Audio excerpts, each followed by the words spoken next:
What does Putin and Biden have in common? The two greatest con men of my time. They're both obsessed with power over people. They love to put people in position that they got power over them and nothing they can do about it. The more severe the situation is, the more enjoyment they get. Power over people is what makes them tick. One of them is a dictator and the other one would like to be.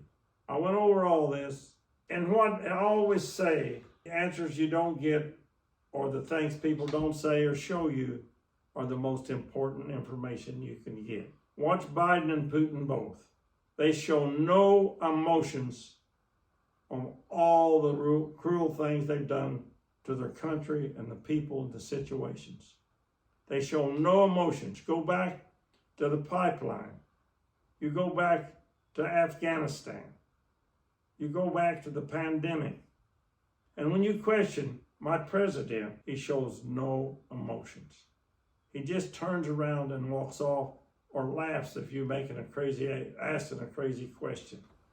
You don't have to ask, you don't have to dig any deeper. I always pay attention as much as what they don't do as what they do. And his actions on his emotion is proving exactly who he is. And I'm not proud of my president, and I'm ashamed to see him, and I'm very embarrassed to see my president talking to other leaders of the world. I wonder what he says behind closed doors. I have no idea.